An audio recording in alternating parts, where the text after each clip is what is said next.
Hi everyone. So this is a very strong energy that's coming through. It actually interrupted my personal meditation and my guides pulled me to focus more on this energy. And so I wrote down some notes so that I can tell you what it is I'm picking up on. So first of all, what I'm getting as what's going on currently in your life or has happened very recently is a lot of frustrating energy. There's some sort of dispute that's going on, whether this is a familial dispute or it's a dispute with the local officials over some sort of property.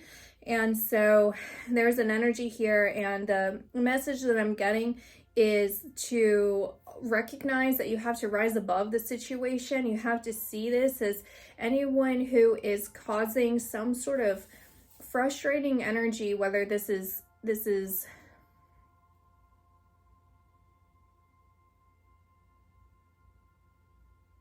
they're saying talk about my mother. So they're saying talk about my mother and how my mom will text me from time to time and she'll just say some really annoying things. And I have to identify that this is,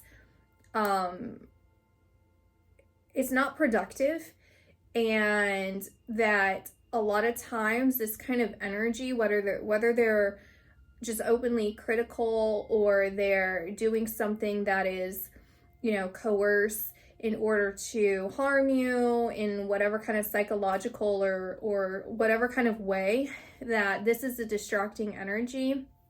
It's distracting you from your purpose. It's distracting you from your life. It's distracting you from your positivity. Just rise above, ignore it, move away from it energetically. And so they want to point out when I was getting ready for this reading, I got distracted by some things because I was already in meditative space. So I wanted to remain in that feeling, and I had to take care of some stuff first. And so I pulled myself out of it, not intentionally, but just real life stuff. And so as I tried to suspend myself back into this meditative energy, I said to myself, okay, Rachel.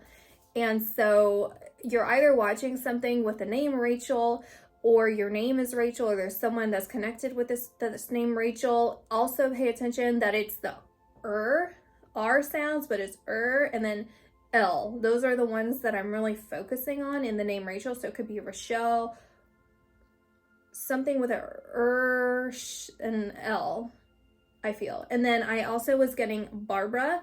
And so it's either the name Barbara or it's Saint Barbara. And well, it's and/or, because Saint Barbara is significant here. I don't know off the top of my head anything about Saint Barbara, but that's coming through very strongly. So I would look into Saint Barbara to see what kind of information is coming through there. Okay.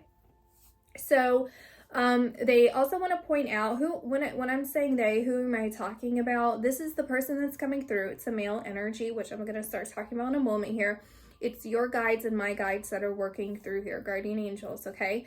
Guides and guardian angels. And so they're talking about live readings, okay? And what I'm doing here, there's a distinct difference between what's going on in live readings. Now they're talking about live readings because there's a multitude of things that could be happening here. Either you've been wanting to go to me for a reading, you've been considering going to a reading with someone else, you have gone to a reading with someone else, and you're looking into live readings, or you've been to a live reading, or you've had a live reading. Like when you went with somewhere, then they might have chosen you or something. But there's a distinct difference here. They're talking about a couple things that are different.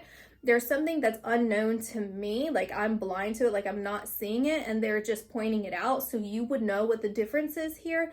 It feels something about the energy or the spirit itself, so I might be picking up on someone different, or it's just the method that I'm doing it, or the energy that I'm bringing in that's different than what they are doing. And then also the fact that a lot of these live readings, not a lot, all the live readings, a lot of them, why do I keep saying a lot? It's all of them. But I guess I can't say all because I have never been or seen all of them. So I guess I can't fairly say that, but so we'll say a lot. A lot of them, they rely on feedback from the individual in order to paint the picture of what's happening. So for instance, when I was talking about Rachel R, then I could build off of that from your feedback to understand the storyline here. And also a a lot of times what it is just confirmation that someone's coming through. There's not a lot of detail or information about what they want to say. And oftentimes they will blend in messages from guides and guardian angels and other people, but it's not necessarily distinct in what they're saying because of a lot of reasons. And so they're wanting to point this out. They're saying to really like hone in on that and tell you exactly what it is instead of glossing over it. So essentially what they will do is they'll bring in information, and then they're just kind of, it's just kind of like a product. So they're producing and saying, okay, so now this is confirmation this person came through, let's move on. When in fact, a lot of them are compromised in the sense that they are a product, and so they have to do things a certain way. Also, there's a lot of societies that they work within, or organizations. It doesn't have to necessarily be a society. Some of them are, but there's also organizations that they're a part of, and also a lot of experiments that are placed on them, and they're getting information. So let's say that I have a mentor, so they have mentors, and then they also discuss amongst each other information, and so it gets kind of convoluted with that, and so they don't have a lot of the individual guidance from spirit alone. They're getting a lot of this of like, this is how it is, this is the method of doing it, and so on and so forth. They're saying don't say so on and so forth. They're saying to continue with this. So also a lot of information that comes through is not necessarily from the person who passed away. They're very likely, for a lot of them, demons, and they're telling me to stop right there. So there. Okay. So I'm getting the song Higher Love. Now, they also want to point out, I have a playlist, and Higher Love is on that. So if you look at my playlist, it's like things that could just like things to listen to, or things that could be helpful potentially. Higher Love is one of those songs, and they're pointing out the remix version. So I'll link that particular version below. I'm feeling heartache, pain. And I want to point out, because if this is connected to you in the live reading scenario, and then there's this heartache that's associated with it, or this potential of like, how will I know? How can I distinct? It's all of these issues that are kind of going around there. Also, Whitney Houston can be important in this connection, or just with you. This is kind of just verifying something with you, is because when I said how will I know, then that's also a Whitney Houston song, and it highlighted that for me. So you could also be listening to Whitney Houston recently, or again, there's some sort of connection here. Well, okay, how you will know is maybe just don't even do it. Just don't do it. Don't even bother, because you can connect to them in a more private fashion, right? And you don't necessarily have to hear from anyone, and I guess like the sincerity of this coming through is like, if they really needed to come through, then they would come through in person. You don't have to seek it out necessarily, unless you feel really, really compelled to, like it just feels like it's pulling at your spirit, then that probably is an indication there. But don't do it out of yearning or curiosity or clarity like that. Just fall into faith. Let that happen naturally. Let that happen organically. And again, you will know, like it will feel very difficult to resist it. It's not a tempting feeling. It's like a need. Like I need this, or just trust. There's more questions that are connected with this, more questions. But then I wrote down chills, which I'm going to talk about, but I saw the word chill. So it's like, don't worry about it. Just don't let your mind spin too much right now. Like just, you will get through this. So don't feel like you did anything wrong. Don't feel like something happened that was wrong. Don't overthink something. This could potentially just be a warning. It's not saying that you heard from a demon, or people are hearing from demons, or that they're coming through, or anything like that. you know, this could just be a warning to like not overdo it. Or if you were considering going to a live reading, it doesn't feel like you would be considering going to someone digitally, whether it was me or someone else. It feels like it would be a live reading, or you were watching a live reading where it's like, it feels like someone famous. We'll put it that way, okay? So there's something there. There's something there. There's something there. That's just what I'm getting. Okay. So, okay. Who is this person? Let's talk about this person, okay? It's a father figure, or it could be like a love connection, but I heard the word daddy, and I also, the way that I heard it was, I heard a plane, and then I heard sugar daddy, and it was emphasis on daddy, but it was a playful sugar daddy sound. So I don't know if it was a father, then or someone that would be like a rich uncle, or a rich, like a wealthy grandfather, something like that. And there was like jokes about them being a sugar daddy, or they would have gotten remarried to someone, and there's something there, like there's something there about them being wealthy. And this is a sacred and close connection to you, okay? This is a very sacred and close connection. This is the part that I'm going to tell you that gave me chills, which is idealism. That's what I heard, idealism. Like they are the ideal man or masculine in your life, to where all men are held in comparison to this particular person. You love them so dearly, and they were so kind, so loving, so generous, so understanding, so patient. And there's an idolization, like you are their perfect, because I feel like you're a female, or there's females around you, or you just have a very soft feminine energy, like towards them, or just in general. And so you are just their baby, their, you know, it's like my baby boy or my baby girl. Like there's something very special and sacred, and they cherish you, okay? And this is coming through very, very, very strongly.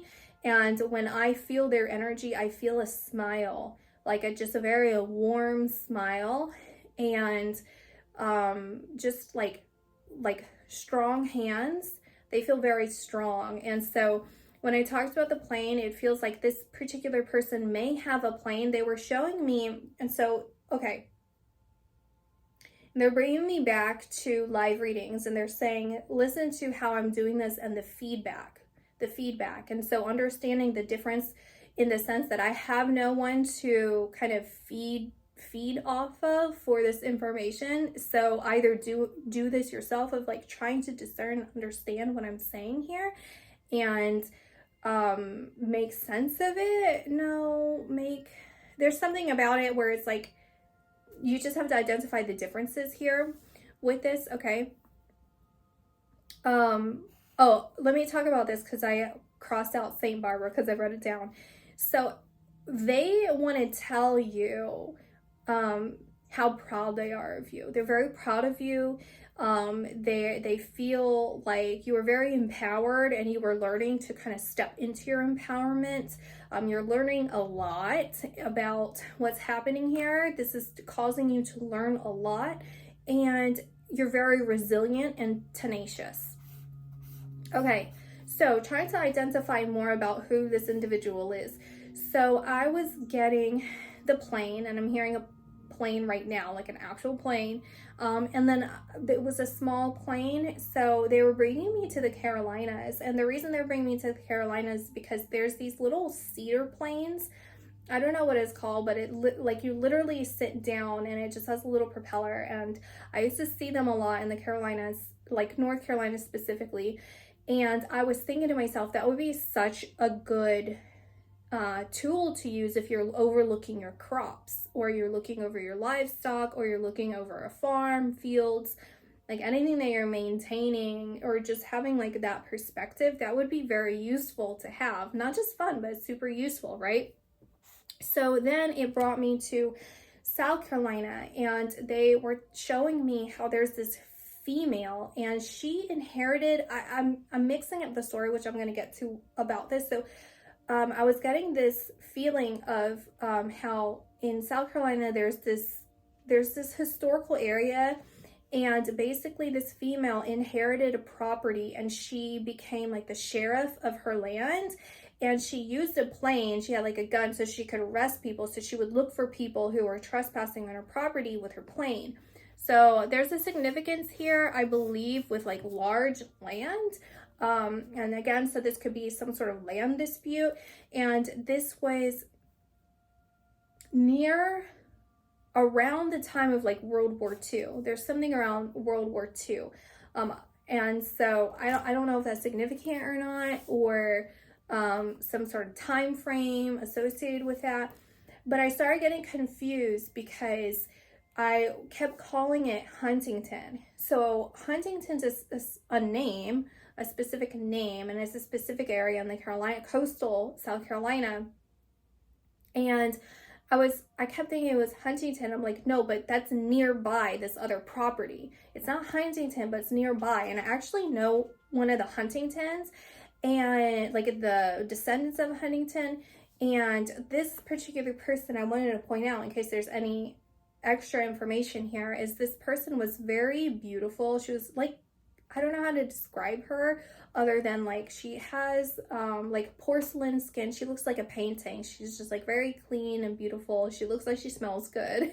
You know, she's very intelligent and creative and ahead of her time in some ways. Just the way that she kind of moved is like very much like a painting.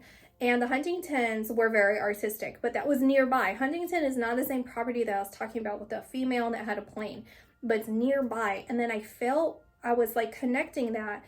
It's like two large properties nearby, and then it felt like this exploding feeling, like an explosion, where I was like pushed to one of the properties. I was pushed. It's almost like you're being pushed out of the land, like you're being pushed away, or you're driven away from it, or again, there's some sort of land dispute.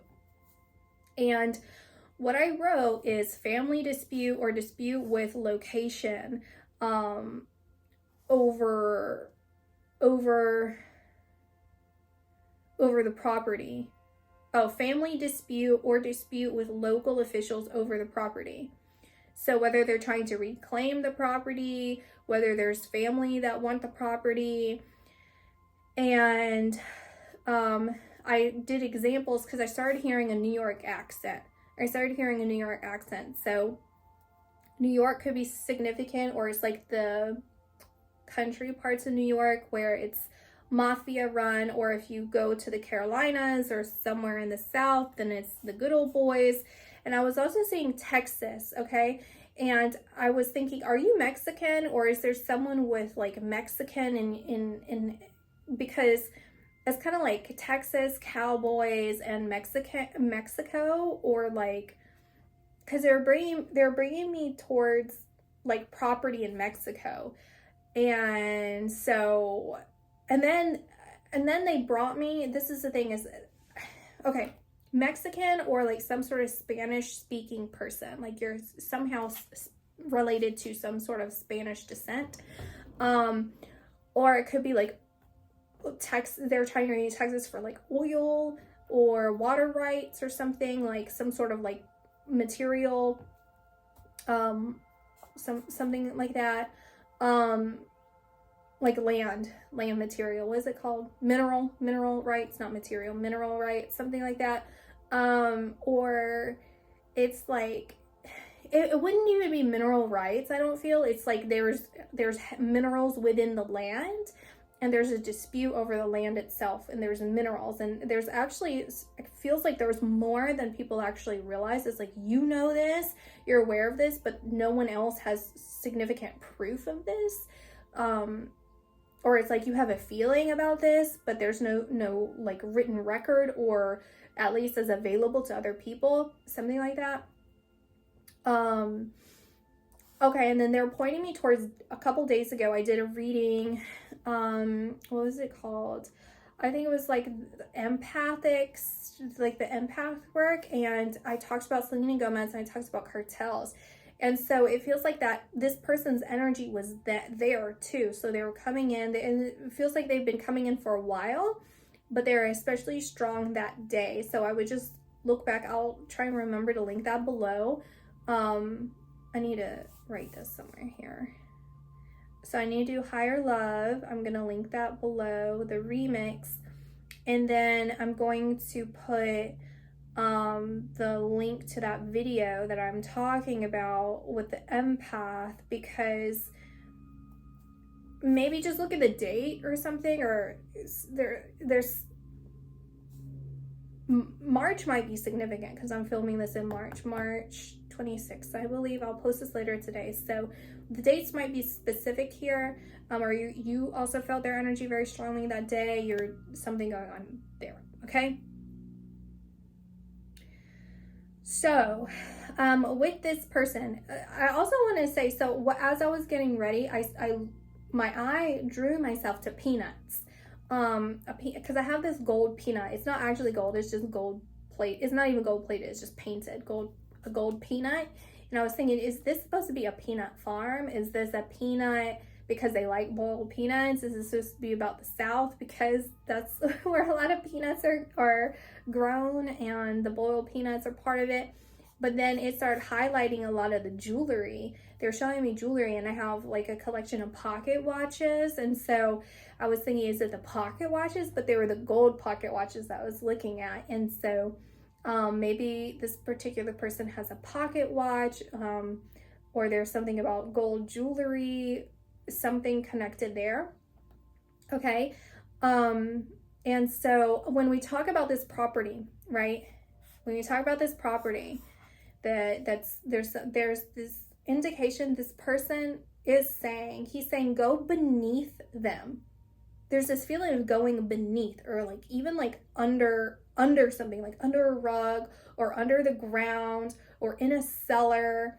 Or it could also be symbolic of like going to the public with this, because if it was a local official, then it could be like going to the public, or like go public with this information or whatever's going on, or to their family. Or if it's a family dispute, then go to their family, like talk amongst the family about it. There's something about it that's going beneath them, like whoever they are, there's someone lower in stature, lower in position, or again, it could be like literally going underneath something to get leverage somehow. And they're saying that you're not going to reclaim this property. You're not actually going to get this land or this property back necessarily. You're gonna have a part of it. So when I talked about how I was seeing two areas that were similar, and they're near each other in coastal South Carolina, it's like that, where you have your own piece, and then they, like a vast majority of it goes away. And what this person's saying is, you will get a little piece of this, but what I want you to do is focus on family first. I want you to reclaim yourself, your creative, and I put channel with a question mark because that's kind of what I was hearing. This is like the vibe I'm getting, is like reclaim your creative channel, your creative vision, your inspiration, your excitement for life, your zest for life, your learning or creativity. Like reclaim those parts of you. Don't over worry yourself about this kind of stuff, because while this was important to them in their life, it feels like this person was a very spiritual person. It doesn't feel like they were like an extremist or anything, or like pushy. They could have even just been somewhat spiritual in the sense of like maybe they believe in God, or they have a cross, or they go to church or something, but they do emphasize spirituality in some way. And they're saying that, you know, all of this, like, what matters in life is putting yourself first, putting your family first, and like enjoying your life here now. And spirituality, they want you to work on your spirituality and focus more on your spirituality, or continue to focus on that, which I'm going to talk a little bit more about in a moment. But they were showing me a book, a very, very, very, very old book. And so it's either a Bible or it's their old notes, like you actually have writings from them, or it's like his own words. There's something old that you've held on to and that's meaningful to you, and they're acknowledging this, and to, like, they cherish that you cherish this. It could even be a family Bible or some sort of old paper, or notes or something that kind of represents like old words. Okay, so here are the things that they're telling is like this, what's happening, and like why you're not getting this property. For the majority of it, you're not getting back. You're not going to get it. Is a life, this is them saying this, is some sort of life lesson on squawkers. That's what I was hearing, is like, I don't know if that's the correct word, the term that I was hearing, but it's like birds. That's what I was saying, is like, not even my birds. My birds are very squeaky. They're squeaky because they're cockatiels. It would be like a parrot where it's like squawk, squawk, squawk, just like really loud, the loudest, most obnoxious people. That's what I'm hearing. It's like, it's a life lesson on squawkers. It's like the loudest person could potentially get away with something because they're just so intense and like focused on this. And it reminds me of a brainwashed person, like someone who's brainwashed by the world, right? Or brainwashed by, you know, whatever kind of country they live in, like that, where it's like they're very disassociated from their intuition, or they're disassociated from like empathy. They aren't empathetic. They just want. You get what I'm getting at? And so this is to help you heal by recognizing these qualities that are harmful. They're very harmful, and they're getting their way. But the more that you went through this to try your best to kind of hold on to it, it created a more spiritual path for you, because you're connecting. It forced you to connect more into your inner values, and what your truth is, like what it is that you believe in, right? It's like, that is not me. I do not identify with that. That is not right. And it forced you to really like think about things deeper. And I heard this drove you deeper into spirit's voices. You heard the voices of spirit. You heard, you can hear, it's like, it just, I don't know, it like pulls you or pushed you into like arms of spirituality and the arms of the spirit of this individual. And so it gave you a closer connection to God. And it's also allowing you with time to respect the collective movement and vision. And what I mean by this is this acceptance of this occurrence means that you're giving them their karmic lesson. Like, it's like a tug of war that you were in. You're tug of war.